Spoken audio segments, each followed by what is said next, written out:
Good morning, everybody. We're going to go ahead and start the Hanson This Time Around review series. To reiterate, in this series, we will be discussing the record this time around, and then on Wednesday, we will close things out with a review of their Hanson Live at the Fillmore DVD, which was recorded on the This Time Around tour. But on to the record, this was Hanson's second album. Once again, it was on Island Jeff Dam Records, which and their A&R guy, artist and repertoire guy, was the artist and repertoire guy that was in charge of NSYNC and Backstreet Boys. So you can pretty much tell how skewed the record company was at this point. And also, I was watching the 5 of 5 show on This Time Around, and during the bonus feature story on the making of This Time Around, Hanson talked about how things were starting to change at the record company. Executives that had been there from Hanson's inception when they first got signed were starting to get let go, and so things started to change at the record company, and they would change to the nth degree during the recording of Underneath, but we already discussed that during the Underneath review series. But on to the record. Like I said, this was Hanson's second album, and this album has kind of a harder sound than Middle of Nowhere. Middle of Nowhere had kind of that garagey band type sound, especially on the last track, Man from Milwaukee. And unlike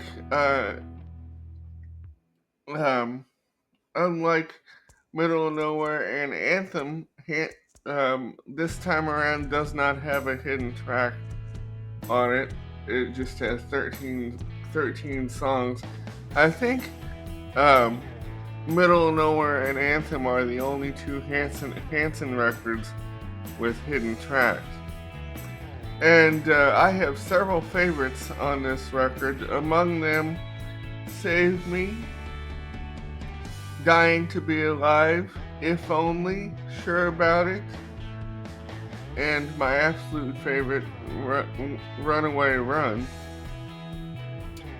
And this record also has several guest stars.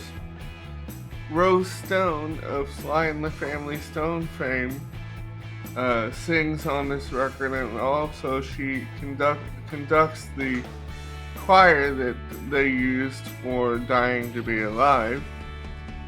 And also John Popper of Blues Traveler plays I believe on this record, and the blues guitarist Johnny Lang plays a solo on, I believe, You Never Know, which opens the record. And getting back to John Popper for a second, I want to say he plays harmonica on If Only.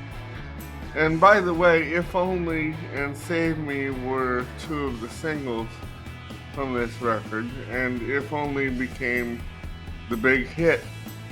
And on a side note, If Only has been kind of a special song to me since 2007. My best friend and I went to see Hanson when they were touring Behind the Walk, and Taylor came down during the instrumental break of If Only and shook our hands. So it's always been kind of a special song to me since then. And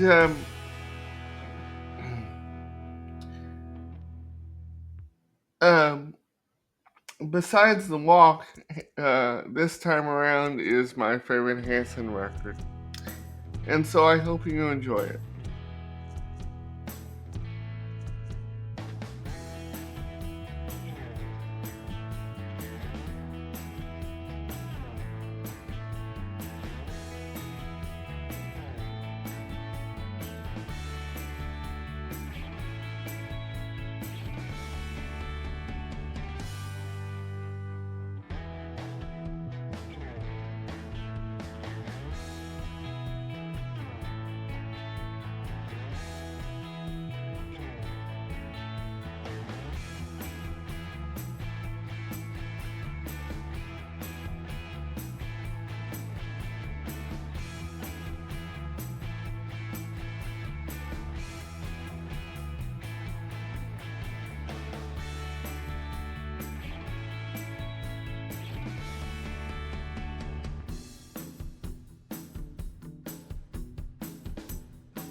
The record was released on May 9th, 2000. On some versions of the record, there is an alternate front cover, and I will show both.